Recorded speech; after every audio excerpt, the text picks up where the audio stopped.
है इस प्रकार का अगर कोई अवैध कब्जा है तो भी लैंड जिहाद की श्रेणी में आएगा? शोएब, देखिए आशीष भाई, मेरी आवाज आ रही है? हाँ, आपकी आवाज आ रही है शोएब जी। जी जी आशीष भाई, सबसे पहले तो मैं मुल्क के वजीर आजम नरेंद्र मोदी जी को और रियासत के सभी वजीर आला को सावन की मुबारकबाद देता हूँ दिल की गहराइयों से। देखिए मजमा लगा हुआ है दयारे हबीब में, हम भी खड़े हैं अपना मुकद्दर लिए हुए।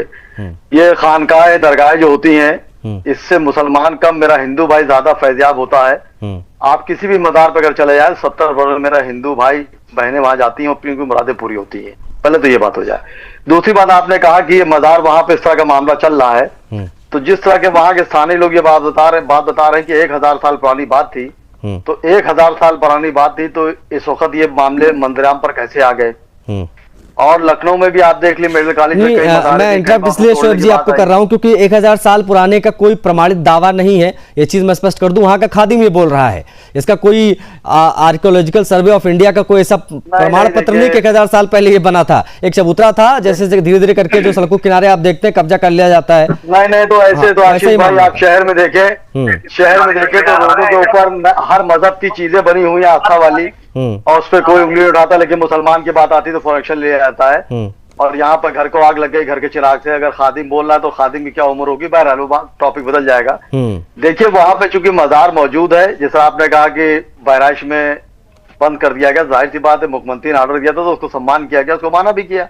अब बस्ती में ये जो बात आई है तो ये 2.5 दिन का झोपड़ा तो है नहीं जो आप दिखा रहे हैं कि 2 दिन में बन गया। 1000 साल वहां लोग बता रहे तो 1000 ना मानी तो 500 साल मानिए। और जब मुल्क आजाद हुआ था तो उस वक्त एक एक्ट बना था, उसमें बात कही थी कि बाबरी मस्जिद के अलावा जितनी भी किसी भी समुदाय के इस तरह की चीजें आस्था वाली उनको हाथ नहीं लगाया जाएगा। उसके बाद आपने कहां से कहां पहुंचा दिया, आपको मालूम है, सब मस्जिदें जा रही हैं, खानकाहों पे निगाहें आपकी। बहरहाल लेकिन हम कानून को मानते हैं। अब आप ये बताइए, लखनऊ शहर में आप सिर्फ मजारों को ही देख रहे हैं, मजार पे अगर आप कुछ बात करेंगे तो मेरे हिंदू भाई फ्रंट पर आ जाएंगे, क्योंकि उनकी मुरादें पूरी होती मुसलमान। नहीं देखिए, मैं फिर बता देता हूँ, मैं फिर आपको स्पष्ट कर दूं। मैं आपको इसलिए रोक रहा हूँ शोएब क्योंकि देखो ये जो लोग वहां जा रहे हैं ना, वो बार बार इसको आप इस प्रकार से पोर्ट्रे करने की कोशिश मत कीजिए कि वो आस्था में जा रहे हैं। वो सारे मूर्ख हैं, वो भटके हुए लोग हैं, वो चीजों को समझ नहीं रहे, वो जा रहे हैं। यही तो हम लोगों को समझा रहे हैं कि ये सीमेंटेड चीजों को अंबुजा सीमेंट लगा के जो है एक कब्रिस्तान नुमा कुछ बना दिया जाता है, उसके बाद जाके वहां पर सिर झुकाते धागा और ये सब, ये मूर्खता है। ये भटके हुए लोग हैं,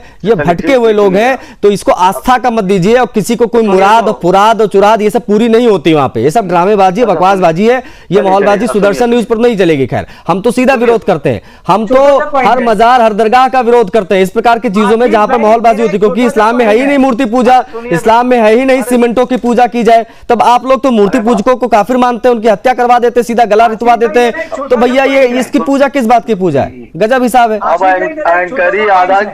पूरी आधी टिकट एंकरी ले लेगा तो 4 मेहमान क्या बोलेंगे? अरे भाई 4 मेहमान तो बोलने, चलो 4 मेहमान की तरफ चलते हैं। रुकिए शोएब जिंदगी, बीजेपी का प्रवक्ता कुछ कहना चाह रहे हैं। फिर बुलाएगा नहीं। देखिए आशीष भाई, फिर आप सवाल के जवाब देंगे, दिक्कत होती है।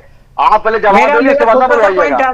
मैं एक मिनट रुकिए रत्नेश जी, एक सेकंड रुकिए। शोएब जी की बात पूरी कर ले, 30 सेकंड दे पाऊंगा बस। शोएब जी हाँ 30 सेकंड दिए, चलिए। 2 मिनट ले लिया। बहरहाल आप ये बताइए, हमारे मुल्क के वजीर आजम नरेंद्र मोदी जी ने ख्वाजा गरीब नवाज को चादर भेजी थी, क्या वह कबूल नहीं हुई? नीतीश कुमार आपके साथ 20 साल तक मलाई काटते रहे बीजेपी के साथ, वो आज ही मजारों पे आते, किसको रोक पाएंगे आप? तो आप हिंदू और मुस्लिम की जो बीच की जो आप खाई ना बनी है, हिंदू मुस्लिम हमेशा एक था, कैंची की धार की तरह, जो बीच में आएगा काट दिया जाएगा। और हिंदू मेरा राम है, हम उसके लक्ष्मण है। आप किसी के आस्था को नहीं छोड़ पाते। हिंदू आपके लिए काफिर है बस, हिंदू नहीं कोई भी गैर इस्लामिक काफिर है। वो जो इस्लाम कहता है मैं तो वही कहूंगा। आप स्कॉलर लिख के अच्छी अच्छी बातें करने की कोशिश जो करते हैं। एनीवेज ठीक है रत्नेश जी, ठीक है ओके रत्नेश जी।